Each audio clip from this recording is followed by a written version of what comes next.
Bienvenue dans le podcast Un monde sans enfants. Aujourd'hui, je vous emmène en Chine en compagnie d'une de mes anciennes étudiantes.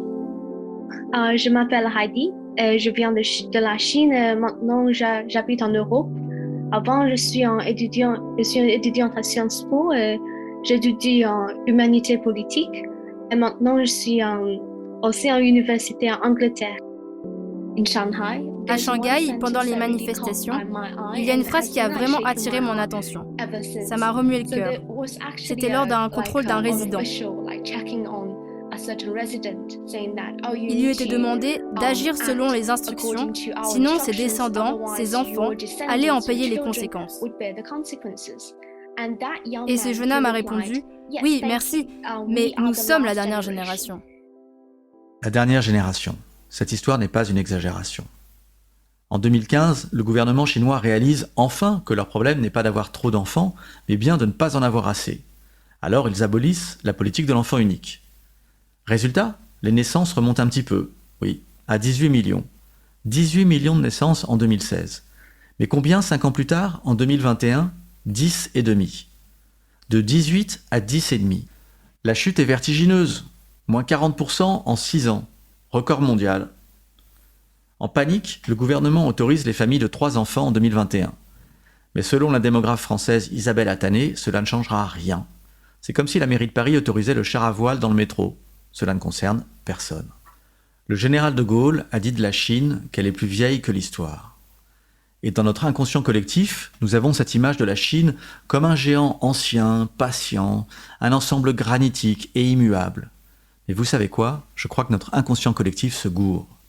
La Chine est une étoile filante, une putain de comète.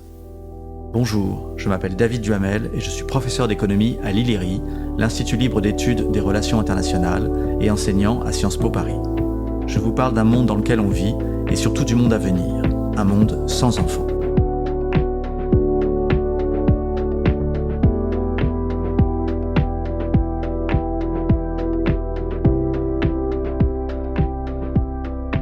De Gaulle n'avait pas tort.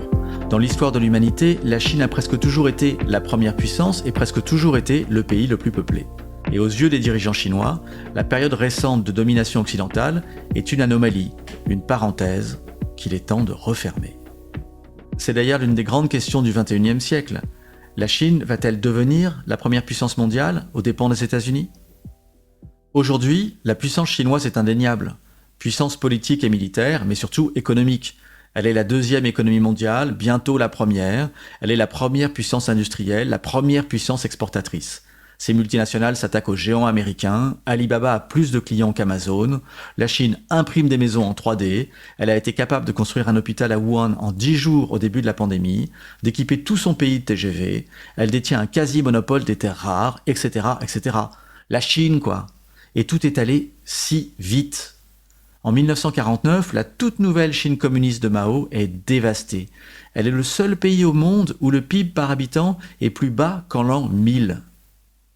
Et petit, moi j'avais la passion des atlas économiques, notamment l'État du monde qu'éditait François Maspero et la découverte après lui. Et j'en ai conservé quelques-uns. Celui de 1982 me dit que le PIB chinois était la moitié du PIB français. Et 40 ans plus tard, l'économie chinoise est 5 fois plus grande.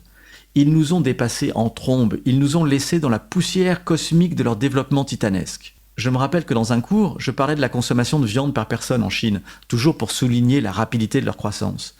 Lorsqu'une étudiante chinoise de Shanghai m'interrompit pour me dire que sa mère, née en 1971, ne mangeait de la viande qu'une fois par an. Un signe de grande pauvreté, elle n'était pas végétarienne. Enfant, la mère ne mangeait pas de viande, et voilà sa fille, avec son smartphone, son MacBook et son anglais parfait, étudier l'histoire de la pensée économique à Paris. Cela m'a secoué. Cela m'a secoué aussi que sa mère soit plus jeune que moi. Or, à propos de croissance chinoise, la démographie a compté pour environ 1/3. C'est ce qu'on appelle le dividende démographique. Le dividende démographique, c'est quand l'essentiel de votre population est en âge de travailler. Vous n'avez pas trop de gamins et surtout pas trop de personnes âgées dont il faut s'occuper. Armée d'une population active gigantesque, la Chine a trouvé à l'employer en devenant l'usine du monde. Bien joué. Mais cette époque est révolue. En 2022, selon la Banque mondiale, la Chine connaîtra son taux de croissance le plus bas depuis au moins 40 ans. hors année Covid. Et surtout, la Chine vieillit. Et il est possible, il est probable, il est certain qu'elle sera vieille avant d'être riche. En 2022 toujours, l'âge médian chinois surpasse l'âge médian américain.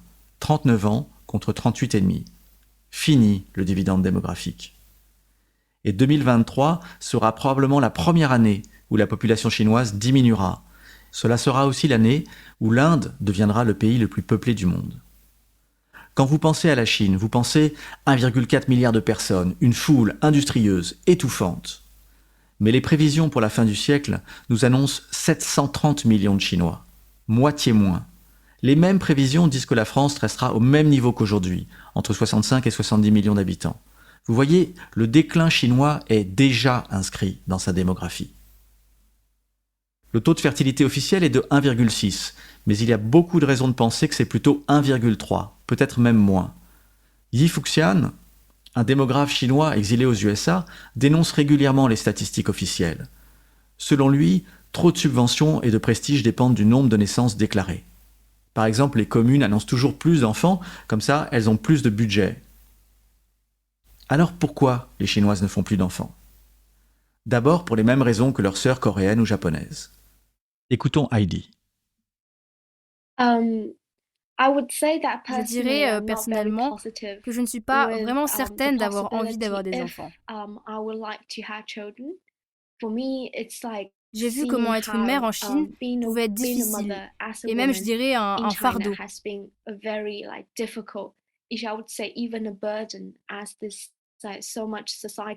C'est à cause des attentes sociales. Ça peut limiter les opportunités dans la vie et tout ce qui va avec.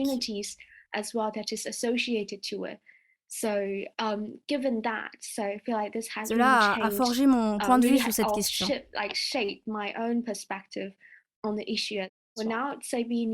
Maintenant que je vis en Europe, c'est un environnement social complètement différent. Bien sûr, ça dépend du pays. Mais c'est pas comme en Chine où nous, les filles, nous grandissons avec certaines attentes d'être mariées à un certain âge et juste après avoir des enfants. Résultat, je vous rappelle ce chiffre saisissant. Moins 40% de naissances en 6 ans. Les autorités chinoises sont complètement dépassées par la vitesse et par l'ampleur de cette crise. Alors elles essayent plein de trucs, dans tous les sens. Parfois, elles relâchent des contraintes sur les familles. Ça, c'est plutôt bien. Par exemple, pour limiter le coût de l'éducation, le gouvernement interdit les cours du soir. En effet, la compétition éducative est telle que les parents dépensent des fortunes sur leur unique enfant pour en faire une bête de concours. Et au passage, un monstre d'anxiété. Le Gaokao, l'équivalent chinois de notre Parcoursup, est ultra sélectif. D'autres fois, les autorités pensent, évidemment à tort, que c'est en cantonnant la femme à un rôle plus traditionnel que l'on ravivera son désir d'enfant. Par exemple en refusant les aides sociales aux mères non mariées, ou alors en faisant pression sur la presse pour qu'ils ne parlent pas d'histoires de femmes trop indépendantes, pour qu'ils ne parlent pas non plus du style de vie des couples sans enfants, les DINKs, Double Income No Kids. En français, double revenu, pas d'enfants, DREPE. On va continuer à les appeler DINKs. Certaines régions offrent des congés maternité interminables, près d'1 an parfois. Alors l'intention peut paraître bonne, mais le système se retourne contre les femmes, car les entreprises rechignent à embaucher de potentielles futures mères.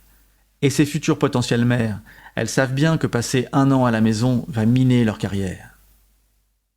Évidemment, il n'existe pas de congé paternité. Les mères, dit-on, doivent élever leur progéniture comme si elles étaient veuves. Heidi a une jolie histoire à ce propos. C'est un cas spécial. C'est une histoire très personnelle. Quand je suis née, c'était sous la politique de l'enfant unique. Donc, un enfant par couple maximum. Mais mon père est un homme chinois très traditionnel. Il pensait que son devoir, en tant qu'homme, c'était d'avoir un fils pour transmettre le sang familial. Comme je suis née et que je suis une fille, il n'était pas très heureux. Alors, mes parents ont divorcé quand j'étais encore jeune.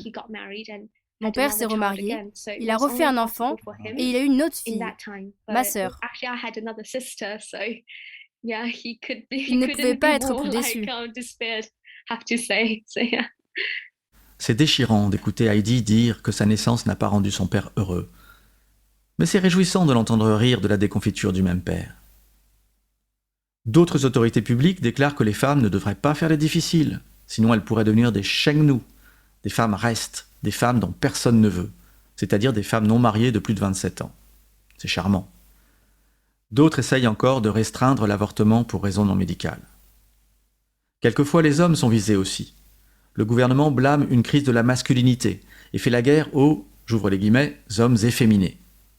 En matière d'égalité des sexes, la Chine souffre des problèmes classiques que l'on trouve ailleurs en Asie. Dans sa vie d'étudiante et professionnelle, la chinoise est relativement libre.